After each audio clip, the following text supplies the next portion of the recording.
the revised ultimatum from Donald Trump to Russia. Here's what he said with Keir Starmer during his meeting. I'm going to make a new deadline of about 10 or 12 days from today.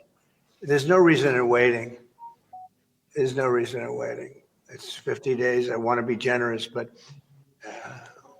we just don't see any progress being made. After this was said, gentlemen, Russia responded in a variety of ways, as it generally does. First, we had a massive strike that was backed, of course, by Russian President Vladimir Putin. The New York Times highlights the prison which was attacked in Kiev that killed 16, but it's part of a wave, as the New York Times says, of strikes directed at 73 Ukrainian cities and villages over the course of the evening after this ultimatum was made. Patrick, your response to all of these developments, given what is not only happening in Ukraine, but overall with really the U.S.'s posture vis-a-vis Russia? That's the question, isn't it, Danny? The U.S.'s posture. What posture? That's the question. Is I don't see any posture to speak of. I see a lot of pivoting. I see a lot of flip-flopping. I see a lot of confusion.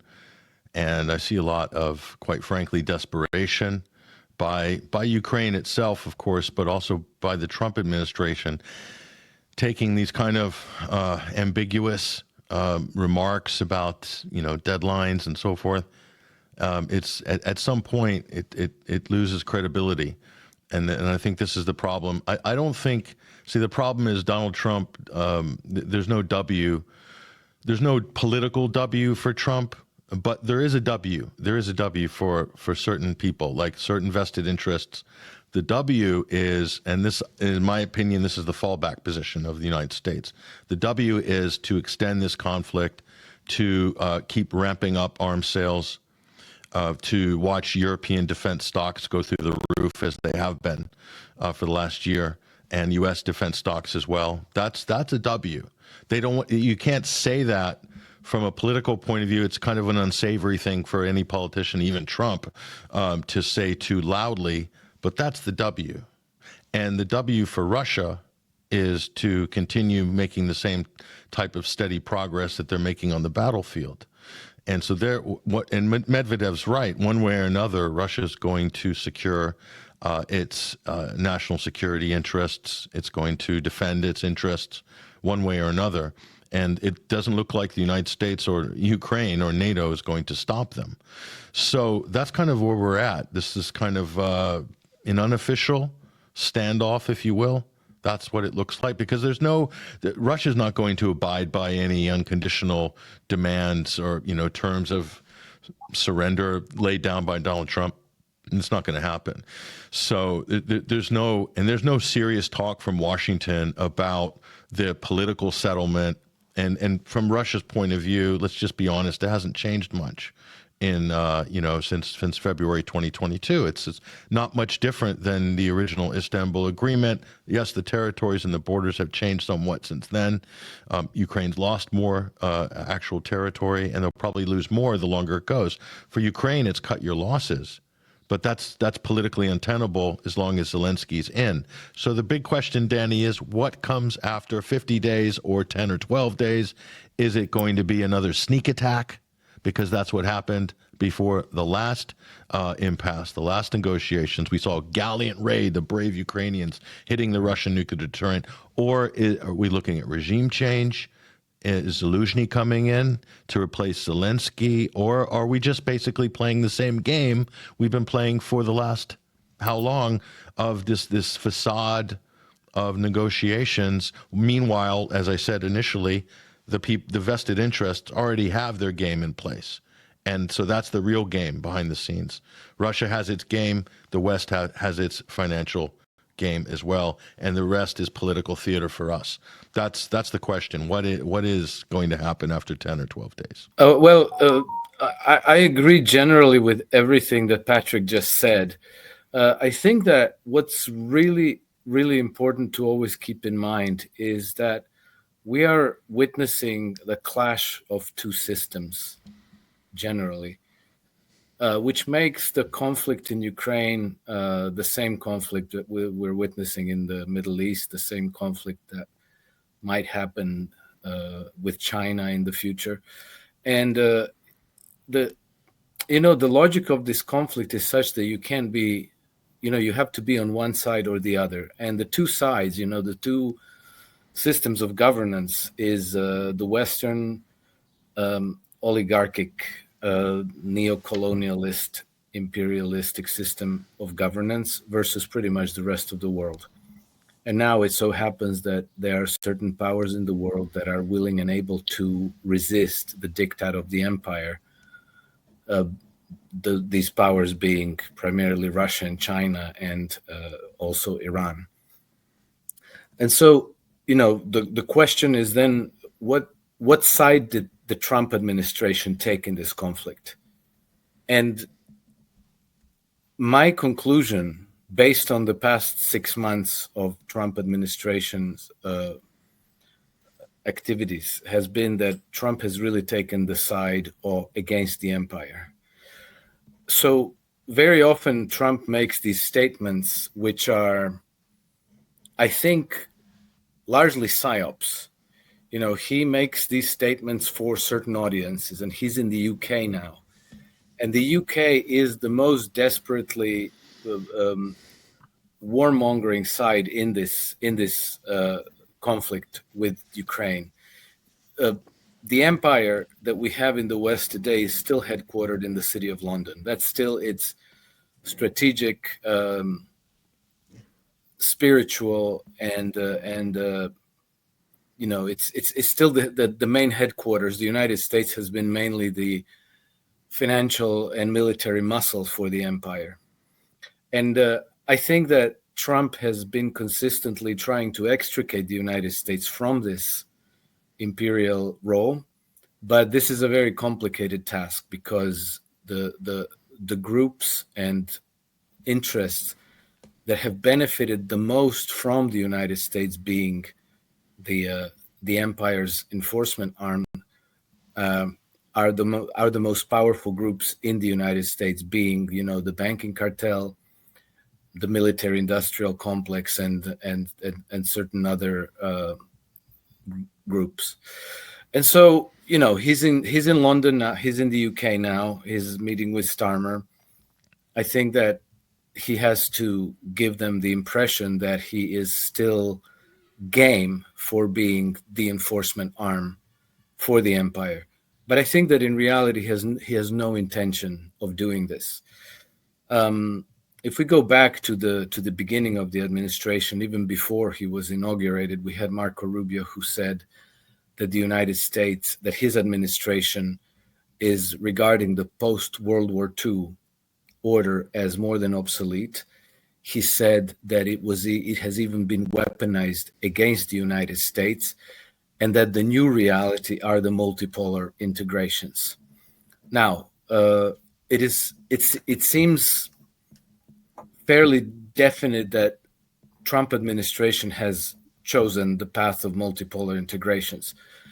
Where I have my doubts is that Trump being Trump, he won't accept joining the group as one among the equals, to say, okay, now we're going to make nice with Russia, with China, with India, with Iran, and so forth.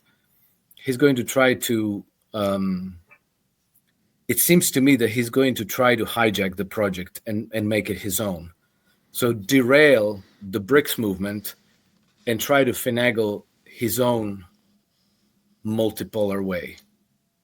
So I wouldn't take his statements about giving Vladimir Putin so many days or however many days. I wouldn't take that seriously at this point. Let's remember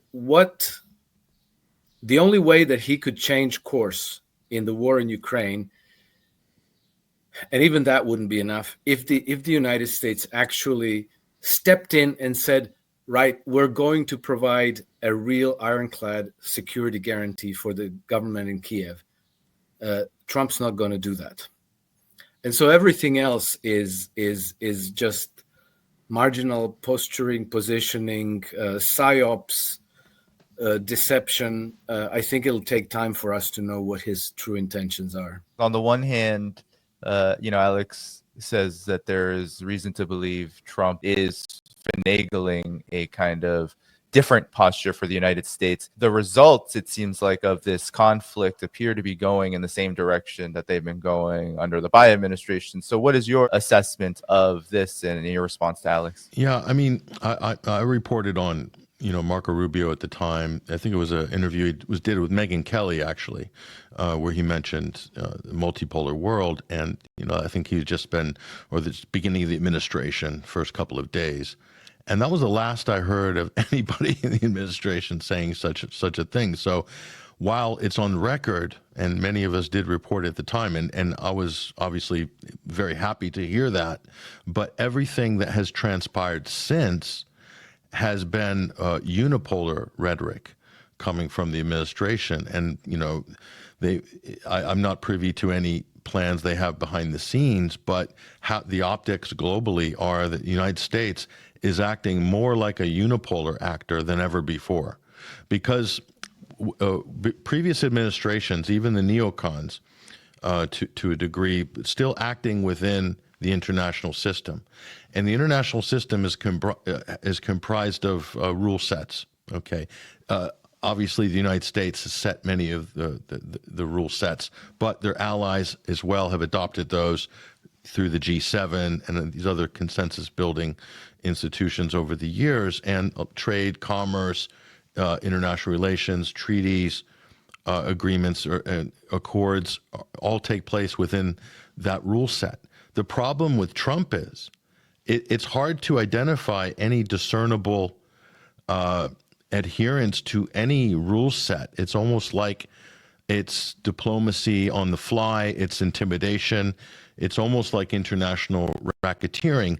Even if, Trump was building a golf course in Miami and, having to deal with the Teamsters and the local planning permission, the governor and whatnot, you can't get everybody in to sort of do the project and halfway in pull out and then shoot the governor or threaten to bomb the state legislature, which is kind of what the United States is doing internationally. So at that point, the whole system breaks down. So there's no deal to be had. If you can't attach yourself or follow or any agreed upon rules or terms of engagement, like you have in the business world, like we have in our countries in terms of laws, of course, the United States flouts, to a large degree, international law is a facade and international norms are a facade, but you still need them in order to pretend or at least give the impression that there is some order. And then people can work together to either, make things happen, to stop bad situations, to pause, to rebuild. The United States is basically, I think, taking a wrecking ball to all of that in a very short space of time, starting with the Biden administration, mind you, but the last 6 months of the Trump administration haven't been very good. If you look at all the three major flashpoints, you have Ukraine, you have Iran, and then you have Gaza in the Middle East. And in terms of the U.S. deals or diplomacy, they fumbled all three of those. And then let's add global tariffs to that as well. There are four major geopolitical, global, major flashpoints and areas of concern. The U.S., I think, in my opinion, have fumbled on all four of those. And to the detriment of the United States, I think economically, on the tariff wars, but now he's using tariffs in a way that tariffs were never supposed to be used, which is he's using them as sanctions, as another form of sanctioning. And the ultimate here is this, after 10 or 12 days, I guess he's threatening 100% tariffs against anybody as a form of secondary sanctions that dares to trade with Russia. That's not going to happen. That's not going to happen for the mere fact that this is the president that got elected, okay? Many of us voted for that man because he said he'd end the Ukraine war in 24 hours. So that's a big jump from ending the Ukraine war, then declaring war on economic war, okay? Because that's what sanctions or weaponized tariffs are, as tools of coercion against your allies. So they're not going to be able to do that to China, India, or Europe. Europe trades with Russia. Europe buys energy from Russia still, billions worth, uranium and so forth. It's just not going to happen. So like, where are we going with this? That's the thing. And at some point, is everything that the U.S. or this administration says publicly, is it just going to be disregarded as, oh, well, it's what Trump said this week, could change next week? And I think everyone's just going to kind of go along and do their business and basically tell him what he needs to hear, nod okay, and then, cross your fingers and hope for the best. But, I don't think any of this stuff is going to stick. That includes the trade deals. That includes the economic deals. Look at that trip to the Middle East with Saudi Arabia and Qatar. Trillions of dollars of direct investment into the United States. That's not going to happen. But he got a huge win, public relations-wise. Fox was just over the moon over that. And the same with von der Leyen this week. Similar sort of pronouncements afterwards about DFI into the U.S. from Europe. Europe doesn't have any money they can't throw $700 billion into the U.S. and invest. I mean, Europe's having trouble holding its seams together at the moment. So to pay for the rearming of Europe, they have to go into deficit spending and austerity measures to prepare for World War III. They can't prop up the U.S. economy. Like, what's Trump talking about? So that's the thing. How much of this is just, just throwaway public relations fodder to get from one situation to the next, and how much of it is actually based on anything real? What are the policy changes? What's actually going to change beyond the rhetoric? That's the big question. Alex, so Russia has been very clear-headed throughout this whole process. Here's Sergei Lavrov, foreign minister of Russia. He had these words to say at a recent forum he presented at. We have a lot of things to do. The main of these things is, of course, to defeat the enemy. First time in all of Russia history is fighting alone against the whole West. Quite striking words. And Alex, also Russia is continuing to make huge gains on the battlefield. This is from Ukrainska Pravda, Ukrainian source, that Russia is edging toward Pokrovsk in a semi-encirclement in the Donetsk Oblast, and that this is about weeks away or so from falling, and that's that would be a huge defeat for Ukraine. Well, Russia is doing what it's doing because it is existential for them. The Western powers.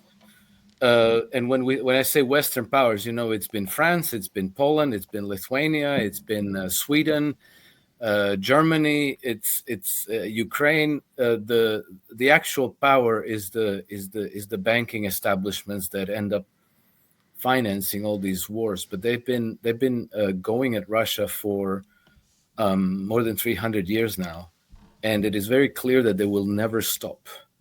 And so for the Russians, it's very clear that they have to simply remove the source of threats, that they have to remove their security threats and sources of their vulnerability. So what the Russians are doing makes perfect sense.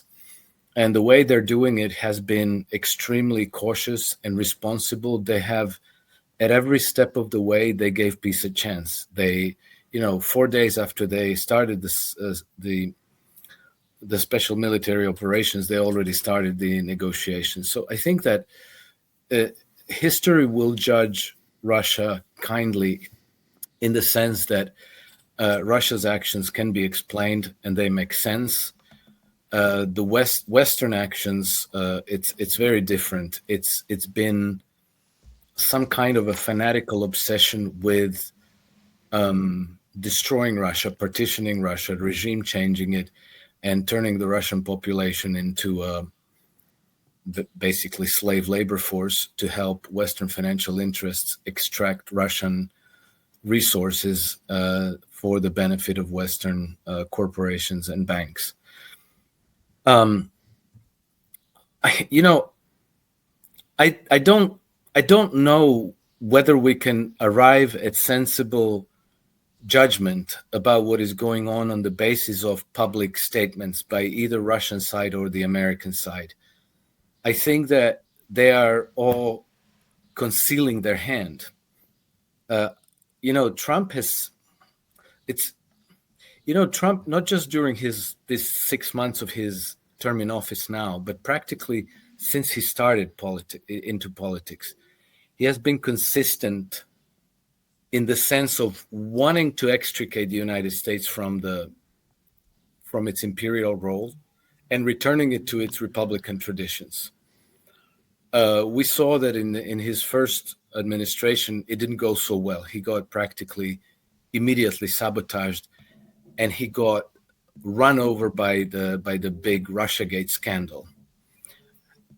So it's very difficult for me to imagine that he just made that pivot from January on of this year, and that he put the United States back in the driver's seats of the unipolar global order. It's very hard for me to accept that. It just doesn't really make sense. And if that were his intention, then why the whole huge, massive, elaborate deception to begin with? Because he was facing very powerful headwinds to even get into the White House.